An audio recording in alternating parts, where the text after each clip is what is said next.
Hello, footies, and welcome back to another episode of Foot in Review Shorts. Today is Monday, October 21st. My name is Sean, and we'll be talking about the mini release from the second Rush team. We'll be talking about the SBCs and what is going on with evolutions. All of that in the next 50 minutes or so. And I'm not doing it alone today. It is Monday afternoon while we record this, so you will be missing the Monday content. But no worries, the boys on Tuesday will pick up on that. I am joined by the legend, the scout himself, looking extremely tired, but he still has a smile on his face. Welcome back, Nate. Hey, John. Thanks for having me back. It's good to be here again. I like to say I'm knackered. I've got a cough that's been keeping the whole house up for the last week. So if I do have a coughing fit, I'll try and mute myself. But if I miss it, then apologies in advance. That's all right, though. Also, it's because you grind the game so much, mate. I've not played it for a week until today. So I know. You were on holiday, but you came back rested, mate. That's, well, sort of rested mentally. You'll be all right. You'll be all right. Nate, it's been a quiet weekend, ain't it? Yeah, there's not been a lot happening. Not really been a lot of chat even on the socials. There was the mini release that came this weekend. There's one player in particular that looks very good that we'll go on to talk about. Spoiler, she is extinct, so it'll be quite hard to get your hands on. A couple of solid looking cards, a couple of very meh cards, and a very good SBC. Definitely. Shall we just kick it off by jumping into some content then? Which one do you want to discuss first? Well, let's go with Martens then, because she's obviously the highlight of this mini release.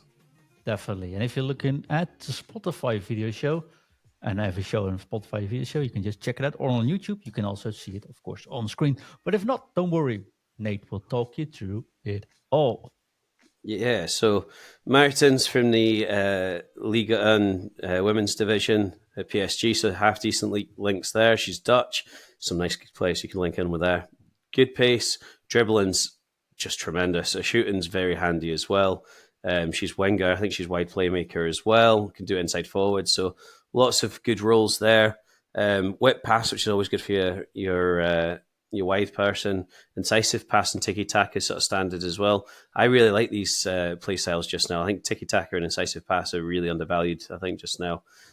Flair's always quite fun to have if you're one of those that likes that. I think she's 4-star. Oh, sorry, no, she's 5-star skills, 4-star weak. So yes. Very fun, could be very tricky as well. Strength's quite low. I think she's at 80 strength. Stamina 78, which is something that frustrates me at the start of the game because you get these nice cards and sometimes they need to go away for their Mars Bar and Kit Kat halfway through the half. But I think this is a really nice card. Downside is she's only at 140k max price. People seem to be snapping her up. I think she's only moved twice according to Footbin on consoles anyway, so there's not a lot of people getting rid. But Joe, I don't know what you think, but I think this is a really nice card and a potentially fun option to have. No, I 100% agree. It's nice to see that in the second year, some of the Dutch ladies finally get some praise they deserve. Minima finally got a good card. Now Martens got a good card. This is an ex Ballon d'Or winner as well. So I saw people say, who's she? She won the Ballon d'Or as well for the female. So she's been a great player all her life, right? Terrific card. I would love to get her in my team. But unfortunately, well, like you said, she's unobtainable, but not for the right reasons. Probably gets fixed this week, right?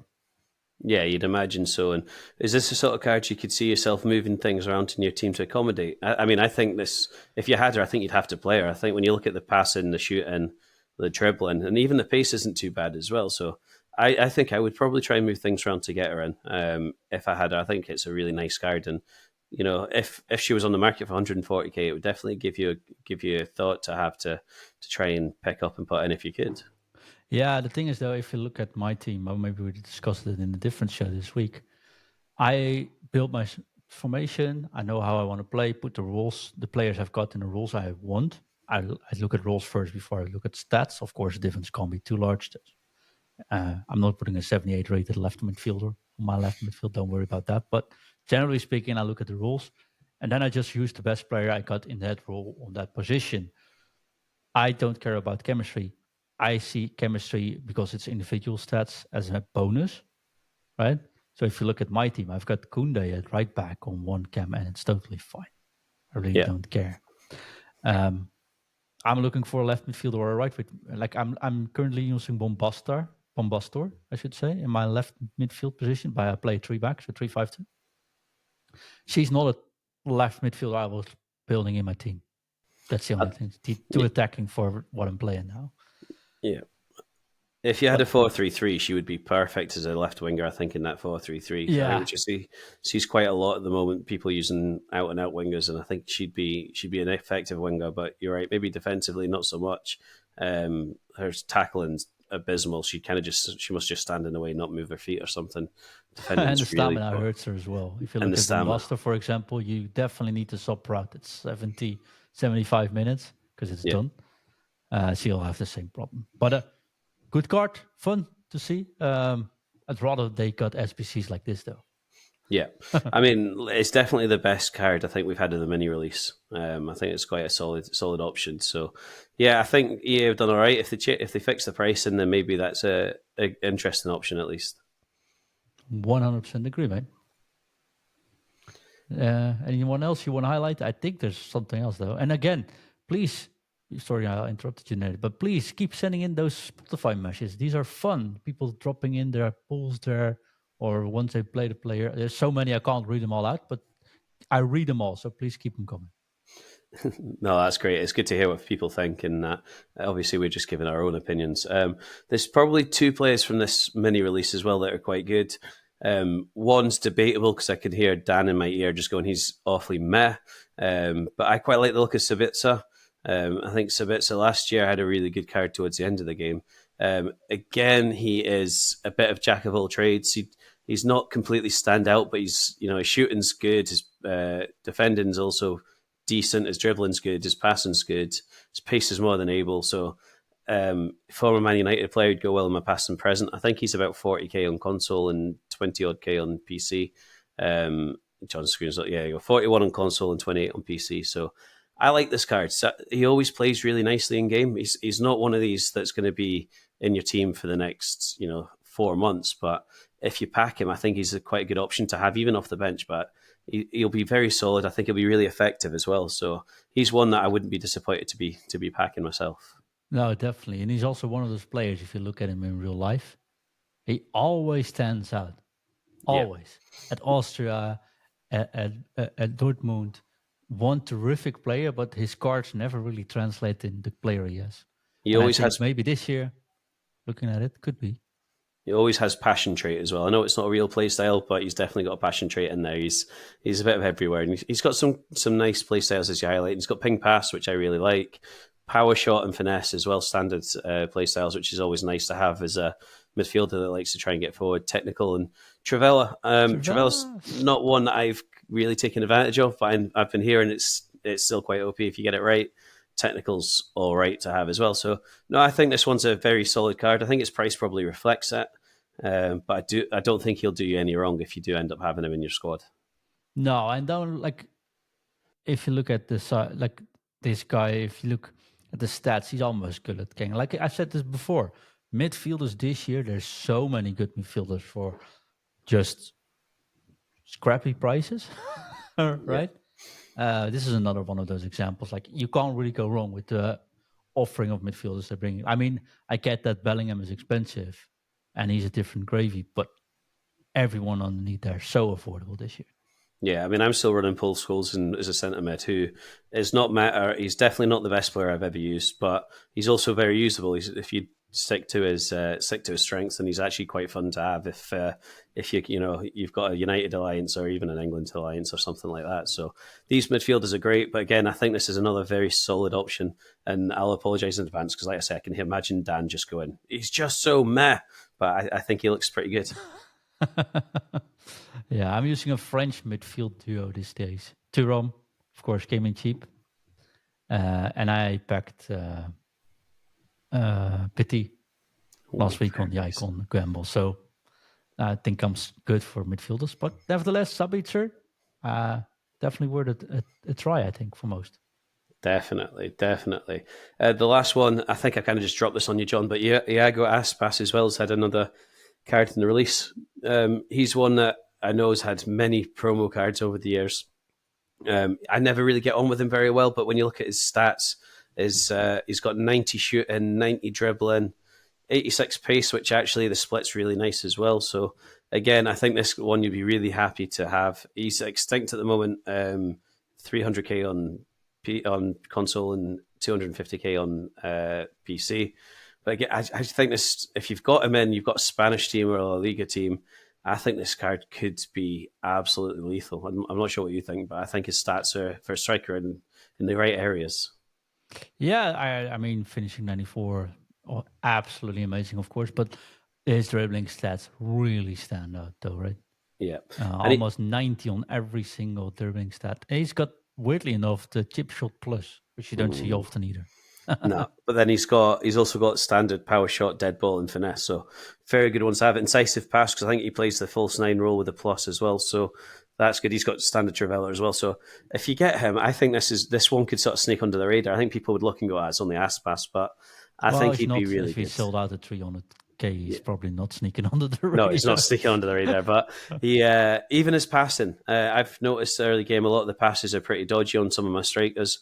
But 84 short passing, I think, is really, really good to build up. So I think he'd be pretty good. Strength and aggression are a bit low, but I kind of like him in real life. So I'm not too off with that. But I think that's a really nice guy to potentially have and to dream about. You know, I know these promo flares are quite rare at the moment. I'm not seeing lots of them being pulled, but I think he's a cracking one to have. Definitely. One thing though, the chip shot emblem, the logo for it, still seems more like a goalkeeper one for me though. Yeah, But looks like an always acrobatic confusing. goalkeeper. Except whenever I see that one, I'm like, hey, this is probably not a goalie. Oh wait, never mind. They could have done that differently. Anyways, But good one. And it was you got me a little bit by surprise, but was still in time putting it on the screen for you. I know it was the more I looked at it, the more I thought, actually, no, that's definitely worth a mention anyway. But that's kind of they're the three highlights of this mini release. I think there's a couple extra like Mina that isn't worth speaking about. There's some foundations I think came out as well, but they are excuse me, they're very meh, as Dan would say. So they're not really worth speaking about. I don't think they're worth kind of grinding if you need to grind, unless you just want the fodder. I don't think they're going to input to people's teams very well. Now, talk about putting something in your team. SBC, Di Lorenzo. What do you think about Di Lorenzo coming in around 68,000? I think with the SBCs we've had, if you've done the 2-2 Rams, if you've done Varane, I think that's a must-do. I think it's 384 teams. One's with a team of the week. I think the rest is kind of just standard 84 rated teams. One's with an Italian, one's with Serie A. So it comes in about 60k. Really cheap, really fun card. I've used them a couple of times. Very solid. I think I play him as a wing back. I really like him. His cards are usually quite good fun to use in FIFA and FC anyway, but his passing's pretty solid. He's got whip pass as well, which is always fun. Decent pace, solid dribbling, solid defending, decent physical.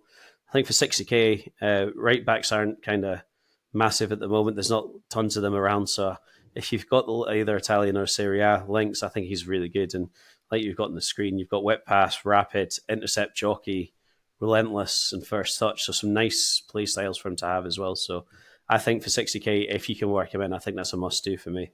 Yeah, he starts on 92 stamina, and he has relentless. So, I mean, yeah, he goes he up doesn't if you have use. the problem Bombaster has for me. Yeah, I think his roles are wing back and attacking wing back as well. So if you do use him in that advanced one, he can go right mid as well. So if you do use him out wide, kind of have him as your attacking fullback, he's going to keep going all game. So I think that's a really, really nice SBC, and that's one you kind of have to say credit to EA for pricing it quite well. They're obviously linked in a lot of their SBCs together with the 2-2 Rams and Varane. Although this one's Italian, not French like the others, it still obviously links in well. Yeah. And I think it's a nice option to have. And like I say, I did him, put him straight in my team for this morning. I can understand that. I'm still eyeing him to see if I am going to do him, because he's a pretty decent RM for my 352 as well. Yeah, he could be very versatile, and depends on how you line up. It gives you lots of different options to have, and he'll do that defensive work really well. The whip cross, if you go wide as well, I think that's a great thing to have. True. No, it's a terrific card. You know what isn't terrific though? What's that? And it's sort of a spoiler going into tomorrow's show probably. Evolutions, Nate. Yes. We spoke about it 2 weeks ago, I think, as well, where you said, "Oh, evolutions are broken, and there aren't any evolutions coming." There has been as evolutions coming in now, all a little bit limited. Where we said, like I said on the Daily Show, I think a week ago, like that doesn't make any sense, and this feels way more restrictive than they meant to be. What's going on with evolutions? Can you explain for people like me who don't care too much about evolution? Yeah, so I better start from the beginning. So, firstly, I think we highlighted in one of the pre-release shows that what they tried to do with evolutions, I think, was a really good idea, where they don't limit you per se with the players that you put in. You just won't get all the max stats. So, if you're already kind of at the maximum pace, you won't get a pace upgrade, but you may still have agility upgrade or dribbling or whatever it may be, which I think is really good. It's meant to give you a sort of broader horizon for the players that you can put in. Use your own players that you like a bit more. What we're seeing is that not only do the stats not upgrade for the max out one, but it doesn't seem to be upgrading the additional stats like it should. So your Evo in players, I think you get an overall rating, but you don't actually get stat rating for the ones that are meant to. So that's very broken. It's, to be honest, I've been quite high on supporting the EA for a lot. What I will say is they shouldn't be releasing things like this if they've not tested it. They've not kind of gone through that whole sort of quality assurance type stuff. It's a really good idea, but when you're promising people these things, you're not delivering on it. And it doesn't really seem to be any communication or any fix out for it. I think it was kind of doing the rounds this morning on socials that it was broken internally, and majorly broken. So when you hear sort of news like that from some of the more reliable sources, you do kind of wonder where it's going to go. And are we going to have a last year's kind of Evo where you may get the odd one or two really good Evos that will stay in your team? Like I think I did Alaba last year, who was tremendous. He was in my team for ages. But then the rest of them were kind of in for a week, and it's just because you use them as your squad battle warriors or whatnot. So it's a bit disappointing that you can't fully Evo some of these players. I'm in the middle of Evoing Marcus Rashford. I think his pace is maxed out, so I'm hoping that you will still get the shooting upgrades when it goes. So I'll need to wait and see when I kind of get around to completing that. But it's worrying when these good ideas that we're all saying, you know what, they've got that quite well. But in reality, they've still messed up a little bit the execution of it. Yeah, I totally agree on everything you just said because these things could have been tested 100%, right? You could see by the first moment you put these cards in that it doesn't work as intended, so you got to fix it. I think that's just a shame. I don't care about evolutions, and I've said this before because every time I put in the card into evolution, spend a lot of time on evolutioning a player. There's an SBC coming out or an objective player that's even better, which is easier to pick up. So for me, it's never been worth the trouble so far. And I tried it this year with a couple of players, but I already sort of dropped it all. Like, let it go. I do like the cosmetic evolutions, although these don't require effort, so that's probably why I like it. But this is a big letdown. But my biggest problem, Nate, and you said we've heard this about from reliable sources, but EA is being very silent on it. And I think again, it just lacks transparency. It lacks communication. It lacks like if I've always said this, if someone makes a mistake, everyone makes mistakes, and as long as you just own up to it and say what you're doing to make sure it gets better, that's the first step, right? You can't really hold it on for a year because then it's just words and nothing to come with. But if you just say, I made a mistake, we're making mistakes, this is broken, we're looking into it, and everyone knows where they're into, what's going on.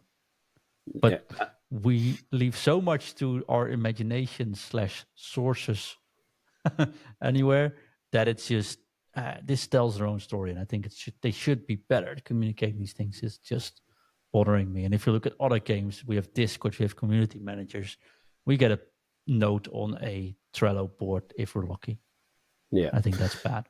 I think it's a big shame for the likes, within our team, or even the hosting team, not alone the Discord, but we've got Dan, who's a Redden team, and you've got John, who's a St. Johnstone fan as well. So players that aren't going to get decent cards that are usable unless you Evo them. I think it's a massive shame for these, I'm probably going to get battered for saying it, but these sort of smaller club fans, if you like. I'm not that picky about my team. I try and get Man United players in if I can, but at the same time, I'm not that loyal to an FC card. I'll put whatever card I think looks better, but I do know there's a lot of players that do want to have them even on the bench, if not in the starting squad.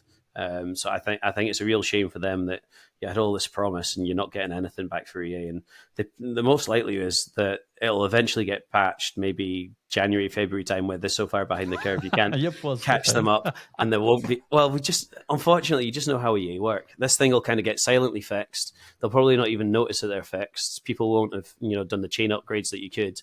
So these cards True. probably won't be Yeah. at a level to compete at that stage, and they'll try and sort of carry on as if nothing had happened, which I think that's a little bit rubbish, and I'm hoping it doesn't come to that and it's maybe patched in the next week or two. But unfortunately, with this type of mistake, that I don't really have that amount of faith in EA that they'll fix it sort of in a good time scale. No. Let us know in the comments if you're evolutioning players and if this is something you were aware of being broken.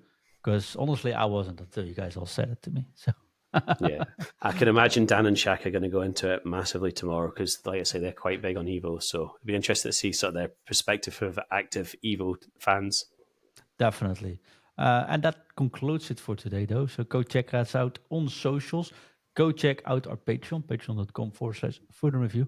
And we have something new for all our Patreon fans. A supportive action from foot coaching as well. What we do is, if you are a Patreon, every first of the month, we will draw a lucky winner out of all the Patreon members. That Patreon member, for supporting the show, foot coaching starts supporting you. We will do a free coaching session fully, and we will upload the results purely on the Patreon page as a video as well. So not only can you as a Patreon get some free coaching, if you are a Patreon member, you see someone else getting coached, and maybe you can put those lessons into play yourself as well. And that's all included in the current subscription. So check out patreon.com/food and review for that added extra. And of course, the whole art of food last week was another example of that. We miss you, Nate. Next week, you're in here. I hope so. I certainly hope so. I'll do my best. I need to check what my diary's like, but I'm hoping I'll be involved to give you a bit of much needed backup because I've seen the size of Art, and I don't fancy you in a 1v1 fight with him, to be honest. No, I'm quicker, though. We already established that. I'm quicker, but that's about it. Yeah. Thank you so much. See you, everyone, tomorrow. One thing left for us to do, Nate, and that is to Drop it. drop it. You. You. You. You. T. Interview. You.